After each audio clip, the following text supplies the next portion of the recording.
কিয়ামতের দিন আল্লাহ তাআলা তিন ব্যক্তির দিকে রহমতের দৃষ্টি দিবেন না। কয় ব্যক্তি? আল্লাহ রসুল সাল্লাল্লাহু আলাইহি সাল্লাম বলেন, এই তিন শ্রেণীর মানুষের দিকে আল্লাহ তাআলা তাকাবেনই না। নাউযুবিল্লাহি মিন যালিক। কথা বলা তো দূরের কথা, তাকাবেনই না।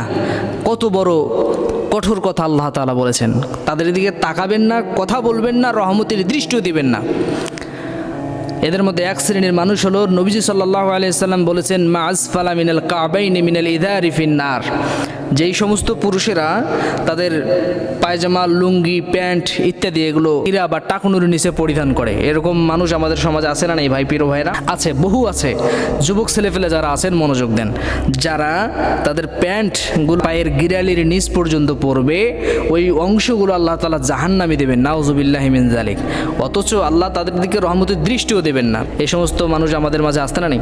হাদিসে এসেছে যে পুরুষেরা লুঙ্গি, প্যান্ট, পায়জামা যেগুলো উপর দিক থেকে যায়, এগুলো টাকনুর নিচে পরা যাবে না, এগুলো উপরে পড়তে হবে। আর মেয়েদের ব্যাপারে বলা হয়েছে তাদের পায়ের পাতা পর্যন্ত পোশাক পরতে হবে। এখন মেয়েরা টাকনুর উপরে পরে প্লাজো, পায়জামা, এগুলো টাকনুর উপরে ভাসে ভাসে পড়ে, আর পুরুষেরা পরে টাকনুর নিচে। নেন এবার, পুরুষ হয়ে নারীর ভূমিকা পালন করতেছে, মানে পায়ের পাতা পর্যন্ত কাপড়, আর মেয়েরা ছেলের ভূমিকা পালন করতেছে, তাদের টাকনুর 5 ইঞ্চি উপরে কাপড় পরে। আল্লাহ রসুল বলছেন মেয়েদের উচিত একদম পায়ের পাতা পর্যন্ত কাপড় পরা। সুতরাং তারা যেহেতু উপরে পড়ে, আর ছেলেদের উচিত উপরে পড়া, তারা পরে নিচে।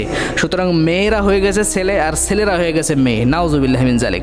এই পুরুষরাও জান্নাতে যাবে না, এই নারীরাও জান্নাতে যাবে না। 2 নাম্বার, আল্লাহ রসুল বলছেন যেই ব্যক্তি মানুষকে দান করে খোটা দেয়। এখন আমাদের দান করে খোটা দেওয়ার প্রচলনটা বেশি। খোটা কীভাবে? দান করে বলে বেড়ানো, শুধু এতটুকুন খোটা নয়, আপনি কাউকে দান করবেন তার আগে আপনি কিছু কথা বলে ফেললেন, যেমন ভাই নাই, আমার কাছে টাকা পয়সা নাই, বা আমি দিতে পারবো না, আপনি কাজ করে খেতে পারেন না, আপনি এই করতে পারেন না, ও করতে পারেন না। এই কথাগুলো বলার পরে যে দান করে, এই ব্যক্তির নাম হচ্ছে দানে খোটা দানকারী। সুতরাং এই ব্যক্তিকে আল্লাহ তাআলা জান্নাতে তো দিবেনই না, বরঞ্চ তার দিকে আল্লাহ রহমতের নজর দিয়ে তাকাবেও না। নাউযুবিল্লাহি মিন যালিক। 3 নাম্বার, এই কমন একটা দেখেন তো, আমাদের প্রত্যেক ঘরে ঘরে এই 3 নাম্বার জিনিসটা আছে। 3 নাম্বার জিনিসটা হচ্ছে কিছু হলেই আল্লাহর কাছে কিরা করা। কিছু হলে কি করা? কিরা। কোনো ব্যবসায়ী তার পণ্য বিক্রির সময় যদি কিরা করে যে আল্লাহর কসম ভাই আমার এটা এটা এটা আল্লাহর কিরা, এরকম কথা বলে কি না? এই সমস্ত ব্যক্তির দিকে আল্লাহ তাকাবেন না। আর এই কিরার প্রচলনটা মহিলাদের মাঝে সবচেয়ে বেশি।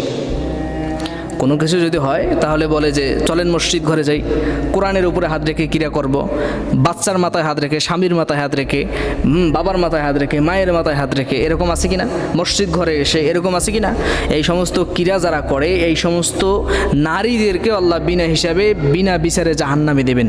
তাদের সঙ্গে আল্লাহ কথাও বলবেন না। সুতরাং আসুন আমার প্রিয় ভাইরা, আজকে থেকে নিয়াত করেন, যুবক ভাইরা যারা আছেন বা মুরব্বী যারা আছেন, সবাইকে খেয়াল রাখতে হবে, টাকনুর উপরে কাপড় পরিধান করবো ইনশাআল্লাহ। আমরা শুধু মসজিদে যখন নামাজে আসি, ইমাম বা মুয়াজ্জিন বলে যে টাকনুর নিচের কাপড় উপরে ওঠান, এটা শুধু নামাজের ব্যাপারে বলে, তাই কি না? শুধু কি নামাজের জন্য এটা না, এটা সব সময় আমাদেরকে এটা মেনে চলতে হবে যে টাকনুর উপরে কাপড় পরিধান করতে হবে। ইসলামের বিধান, ইসলামী শরিয়াতের বিধান আমাদেরকে মেনে চলতে হবে। আল্লাহ পাক কবুল করুন, পড়ছে আমিন। মা বোনদেরকে কিরা থেকে, মা বোনদেরকে এই সমস্ত কাজ থেকে আল্লাহ পাক বিরত থাকার তৌফিক দান করুন, পড়ছে আমিন।